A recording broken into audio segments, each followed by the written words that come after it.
Hola, en este video vamos a ver un ejercicio de cambio de pendiente en un canal rectangular de hormigón.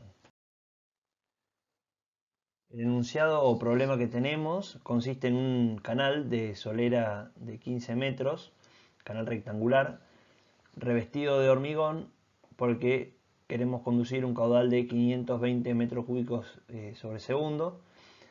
Dicho canal experimenta un cambio de pendiente que pasa de una pendiente de 5 por 10 a la menos 3 a 3 por 10 a la menos 4.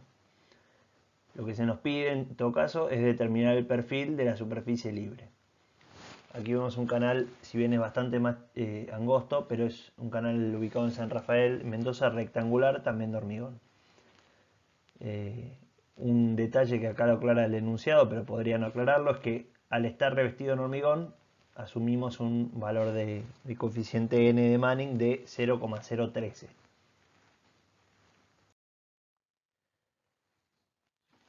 ¿Qué debemos saber o determinar para poder trazar el perfil de la superficie libre? Bueno, en primer lugar tenemos aquí esquematizado los cambios de pendiente que están, por lo menos en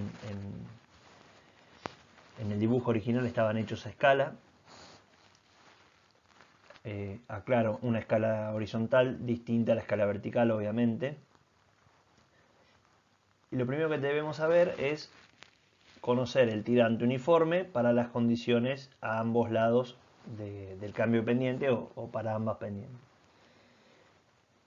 Luego tenemos que determinar el tirante crítico.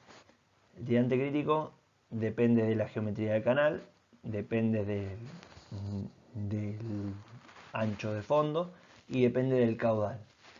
Como tanto el ancho como la tipología del canal como el caudal no varían, el tirante crítico será el mismo tanto para un lado como para el otro. Igualmente lo veremos más adelante. Una vez que tenemos los dos tirantes uniformes y el tirante crítico, podemos conocer cómo o estimar cómo se va a comportar este canal y determinar si ocurrirá resalto. En caso afirmativo, determinar dónde arranca, dónde termina y qué longitud tiene dicho resalto. Y ya habiendo determinado todo esto, podemos trazar las curvas correspondientes al caso que tengamos y de esa manera terminar de trazar la superficie libre. En primer lugar, para calcular los tirantes uniformes HU1 y HU2, sabemos que la ecuación que domina el régimen uniforme es la ecuación de HSI. En este caso, si aplicamos el coeficiente de HSI, lo calculamos según Manning. Tenemos la expresión que ya han trabajado ustedes en el módulo anteriores, que es la que se ve aquí en pantalla. 1 sobre n, donde n es el coeficiente de Manning, por el radio hidráulico a la 3 medios, por la pendiente de la solera del canal a la 1 medio. Y esta expresión que se ve aquí abajo es la misma, pero ya multiplicada por la sección para obtener el caudal y bueno, el radio hidráulico desglosado entre sección y perímetro mojado. Bueno, vamos a calcular entonces, en primer lugar, los tirantes uniformes HU1 y HU2. Como ya mencionamos anteriormente, hay varias maneras de resolver esto. En este caso vamos a utilizar las tablas de Woodward y Posey, sabiendo en primer lugar que conocemos el caudal, conocemos el ancho BF de 15 metros, conocemos el valor del coeficiente de Manning de 0,013 y conocemos el valor de I para ambos lados del cambio de pendiente. Entonces, para la primer pendiente o la pendiente aguas arriba del cambio, del quiebre, resolvemos esta ecuación, obtenemos el valor de A1 de 0,06986, que si buscamos en la tabla, en la columna de valor de M0, por ser un canal rectangular, no lo encontraremos. Sin embargo, haciendo una interpolación lineal entre los dos más próximos, obtenemos un valor de H sobre BF de 0,236. Conociendo el valor de BF, obtenemos el valor de HU1 de 3,55 metros. Realizamos lo mismo para la segunda pendiente. es decir, la pendiente aguas abajo del quiebre. Resolvemos esta expresión, nos da un valor de 0,2852, que de la misma forma no está en la columna del 0 dicho valor, pero cuando interpolamos linealmente entre los dos próximos, obtenemos una relación de h sobre bf de 0,659, que cuando despejamos HU2 de dicha expresión, nos queda un valor de tirante uniforme de 9,89 metros. Habiendo ya obtenido los tirantes uniformes aguas arriba y aguas abajo del quiebre, nos disponemos a calcular el tirante crítico. Sabemos que en la situación del tirante crítico el número de Froude es igual a 1, con lo cual utilizaremos esa manera para calcularlo. La expresión del número de Froude, la recordamos, es la velocidad media sobre la raíz cuadrada de la gravedad por una longitud característica, que en el caso de un canal rectangular, dicha longitud característica es la altura o tirante. Si entonces queremos calcular el tirante crítico, lo reemplazamos a dicho tirante por tirante crítico y el número de Froude lo igualamos a 1. En esta caja o en este cuadro está ya reemplazado la velocidad media por el caudal sobre la sección, que son estos dos términos de base por altura, que trabajando un poco y despejando el tirante crítico, llegamos a esta expresión. Y obtenemos un valor reemplazando de tirante crítico igual a 4,97. Teniendo ya los valores de tirantes uniformes, aguas arriba y aguas abajo del cambio de pendiente, y teniendo el valor del tirante crítico, podemos entender un poco si ocurrirá o no resalto y cuál es, ya empezar a ver cómo será la superficie libre. Vemos que el tirante uniforme aguas arriba del quiebre es menor que el tirante crítico, con lo cual estamos en un régimen veloz. Y también quiere decir que la pendiente 1 es mayor que la pendiente crítica. Luego, aguas abajo del quiebre, tenemos un tirante que es mayor que el tirante crítico, con lo cual el régimen será lento. Y también sabemos que la pendiente será, al ser tirante uniforme, la pendiente es menor que la crítica. ¿Qué quiere decir esto? Que en la zona de aguas arriba del quiebre tendremos pendientes fuertes, tendremos curvas F, de haber curvas por ahí, y aguas abajo del quiebre tendremos pendiente débil y tendremos, si hay una curva que dibujar en ese sector, una curva D. Ahora, como vemos que pasamos de un régimen veloz, que en este caso coincide con una pendiente fuerte, pero podría ser originada por otra cuestión, de un régimen veloz a un régimen lento, sabemos que ocurrirá un resalto hidráulico. El resalto, repasemos, ocurre siempre que se pasa de un régimen veloz a un régimen lento. Es decir, la superficie libre cruza el tirante crítico. Aquí vemos una experiencia que hacemos todos los cuatrimestres en el laboratorio, en el cual el agua sale de una compuerta, la pendiente es nula o prácticamente nula, pero se esfuerza por bajo de una compuerta un régimen veloz en una pendiente débil, y aquí se eleva el tirante con un tope. De manera que tenemos un régimen lento y un régimen veloz forzando el resalto hidráulico.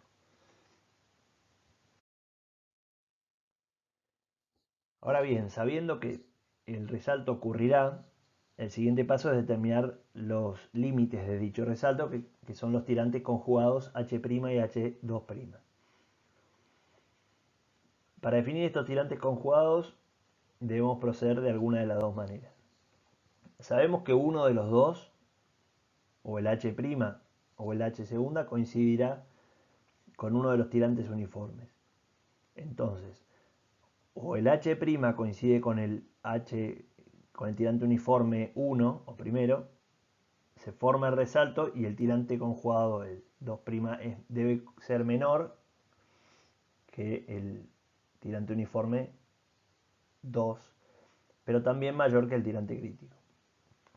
Es decir, podemos asumir un caso, una uniformidad, como puede ser esto, que el tirante del inicio, el resalto, el H' coincide con el tirante uniforme de aguas arriba, despejar mediante la igualdad de momenta el tirante conjugado y ver que ese valor sea un valor razonable. Es decir, tiene que estar entre el otro tirante uniforme y el tirante crítico. También se podría asumir el caso contrario, es decir, que H2' sea igual a H uniforme 2, despejar el tirante conjugado, que es H', y ver que en este caso quede entre el tirante uniforme 1 y el tirante crítico. Otra manera de hacerlo también es calcular la energía propia para ambos tirantes uniformes, es decir, para HU1 y para HU2. El tirante uniforme o la sección que tenga mayor energía propia, no sé si es un término muy feliz, pero empuja el resalto hacia el otro sector. Es decir, por ejemplo, si yo calculo la energía propia para el tirante uniforme 1 y para el tirante uniforme 2, y me da que el tirante uniforme 1 es mayor que el 2, la energía propia, perdón, del tirante uniforme 1 es mayor que la energía propia del tirante uniforme 2, el resalto se formará en el aguas abajo del quiebre, en la zona de HU2.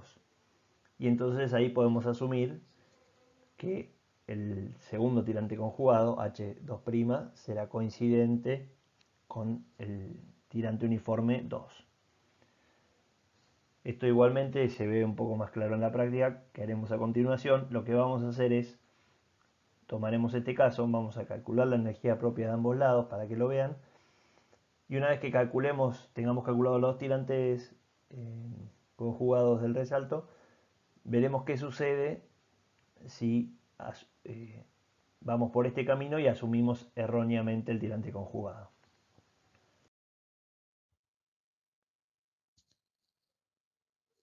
Bueno, en primer lugar, para los dos tirantes uniformes calculamos la energía propia. En primer lugar calculamos las velocidades, como el caudal sobre el base de fondo por el tirante uniforme. Tenemos una velocidad de 9,77 metros sobre segundo en aguas arriba del quiebre y de 3,51 bajo el quiebre. Eso reemplazado en la fórmula de energía propia con los tirantes, obtenemos una energía propia de 8,42 en la parte de pendiente fuerte y de 10,52 en la parte pendiente débil. Con lo cual el resalto será empujado desde la parte de pendiente débil y se formará aguas arriba del quiebre. Si el resalto se forma aguas arriba del quiebre, en este caso yo voy a asumir que el H' va a coincidir con el tirante uniforme de esa zona. Volvamos aquí. Determino el resalto conjugado H segundo utilizando la igualdad de momenta. Esto lo pueden repasar si quieren en el video o en la parte teórica, pero vemos que al inicio y al final del resalto se dan la igualdad de esta magnitud, a la que denominamos momenta. Y una aclaración que quiero hacer es que este I' es para, por ejemplo, en este caso está tomando de este lado del resalto. I' es la distancia desde el pelo de agua al baricentro de la sección. En el caso de la sección rectangular, al ser esto un rectángulo, directamente I' es el tirante sobre 2. Y sigma' es, en esta sección, al inicio del resalto, es nada más y nada menos que la sección. H' por la base de fondo. Con lo cual, tomando la ecuación de momenta y reemplazando los valores de I' y de sigma', obtenemos la expresión ya un poco más trabajada en función de los parámetros. De esto lo que no conocemos es el valor de momenta, porque conocemos G, conocemos el caudal, conocemos la base de fondo, y H' lo estamos asumiendo igual a el tirante uniforme 1. Con lo cual, la momenta de esa sección es 612,15. La unidad es metros cúbicos, pero eso es anecdótico. igualamos, y aquí está la igualdad de momenta para obtener el tirante conjugado, con M2', y despejando de aquí obtenemos H segunda. Eso puede ser iterando con el solver del Excel, etcétera, de cualquier manera, pero digo porque no es explícita la ecuación, y obtenemos un H2' de 6,72. Ahora bien, y esto es muy importante, nosotros asumimos que el H' es igual al H uniforme 1, con lo cual el tirante conjugado debe ser menor que el otro tirante uniforme, a lo sumo igual, y lo que es más importante, debe ser mayor al tirante crítico. Si el H segunda es menor que el tirante crítico, estamos ante un error, porque estaríamos teniendo un resalto definido entre dos puntos que ninguno es superior al tirante crítico, con lo cual en ningún momento habría un cambio de régimen. Es una manera de darse cuenta si están haciendo bien el ejercicio o no. Vamos a poner el mismo caso. ¿Qué pasaría si hubiésemos asumido, por ejemplo, decimos, bueno, yo creo que se va a formar el resalto de manera que el H segunda o el fin del resalto coincida con el tirante uniforme 2. De la misma manera planteamos la momenta, asumimos que el H2' es igual al H uniforme 2 y obtenemos un valor de momenta. Igualamos eso con la momenta del inicio del resalto y obtenemos un valor de H'. Vemos que H' en este caso nos daría 2,71. Es menor al valor de H crítico, que eso está bien. Si no, no se cruzaría el tirante crítico, no habría resalto. Pero también vemos que es menor que el tirante uniforme 1. Con lo cual estaríamos ante un caso que no se representa la realidad física del fenómeno. Con lo cual este caso estaría descartado. Iríamos a probar de asumir que H' es igual a HU1 y obtendremos el resultado que obtuvimos anteriormente. Bien, para la longitud del resalto existen varias expresiones. Si pueden, vean en internet videos pongan resalto hidráulico, canal, experimento, y van a aparecer varios. Pero si ven un caso, un resalto, van a ver que no es un fenómeno estático, o más bien, no es un fenómeno donde es muy sencillo delimitar la longitud del mismo. Hay mucha pérdida de energía, mucha disipación de energía en ese sector, hay turbulencia y entonces los límites no son tan claros. Aquí ponemos algunas expresiones que se utilizan para estimar el orden de magnitud de la longitud del resalto. Vemos que dependen, por ejemplo, de la diferencia entre los tirantes conjugados o del tirante conjugado inicial. Todas nos dan el mismo orden de magnitud, entre 10 y 20 metros. Tomamos la mayor de ellas por seguridad, es decir, el resalto ocurrirá en esta longitud. Y ahora pasemos a la parte final, que es el trazado de la superficie libre propiamente. Aquí tomé el mismo dibujo, no se ve muy claramente, que habíamos empezado, con las pendientes a escala. Nuevamente, la escala vertical es distinta a la escala horizontal. Y aquí trazamos el tirante uniforme 1, el tirante crítico, que vemos que es el mismo para las dos pendientes, y el tirante uniforme 2. Ahora bien, habíamos asumido que el tirante uniforme 1 era igual al H', al primer tirante conjugado. Y hemos dicho que al tener mayor energía propia este sector, empujaba el resalto hacia antes del quiebre pendiente. Es decir, el resalto se formaría en este sector. Trazamos entonces este tirante conjugado y el H2, que también lo habíamos calculado, el H2'. Nos queda aquí. Esto está a escala vertical. Vemos, y es otra comprobación, como ya vimos, que los dos tirantes conjugados deben quedar a ambos lados del tirante crítico, es decir, que el resalto cruce el tirante crítico. Si no, no se produciría dicho fenómeno. Resta conectar este punto con este punto de tirante uniforme. Y aquí pensemos un poco antes de pasar a la siguiente diapositiva. Estamos en una sección donde hay pendiente fuerte, con lo cual quedan descartadas todas las curvas D. Va a ser una curva F. Y una curva F que está entre el tirante crítico y algo superior, lo que sería el sector 1 en las diapositivas que han visto. Vemos que la curva F1, que es la que corresponde a este sector, sale perpendicular al tirante crítico y llega horizontal. Y es la curva que utilizamos en este caso. Vemos que representa el fenómeno y vemos que no genera ninguna incongruencia. Por eso pongo aquí. Deben chequear que la curva sea F o D según la pendiente. En este caso pendiente F, curva F. Bien. La curva que tracen sea la correspondiente a ese sector. Es decir, en este sector arriba del crítico, en una pendiente fuerte, no pueden trazar una curva F3 o F2. Es erróneo y nunca va a aparecer esa curva ahí. Y vean que se vincula correctamente lo que deben vincular. En este caso al resalto y llega a la horizontal. Bueno, finalmente para terminar y a modo de resumen, vemos que para trazar la superficie libre lo primero que tenemos que hacer es calcular los tirantes uniformes, o si hay una singularidad, por ejemplo una compuerta o vertedero, el tirante que es característico a dicha singularidad. Luego tenemos que calcular el tirante crítico. Con estos tirantes ya tenemos determinado un poco la realidad del problema físico y ya podremos saber si hay un cambio de régimen veloz a régimen lento, que es la única situación en la que se origina resalto.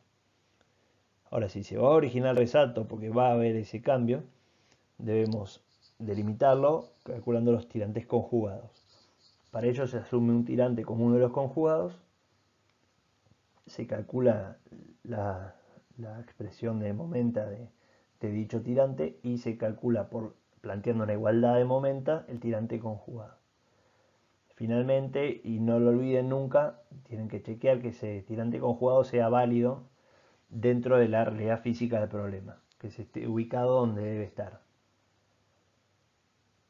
Finalmente, en base a los tirantes que tengamos, en la zona donde debamos trazar curvas de remanso, las pendientes que tengamos, debemos seleccionar la curva correspondiente y unir los puntos que correspondan, siempre verificando que la curva que estamos trazando cumpla con todas las condiciones que tiene que cumplir dicha curva.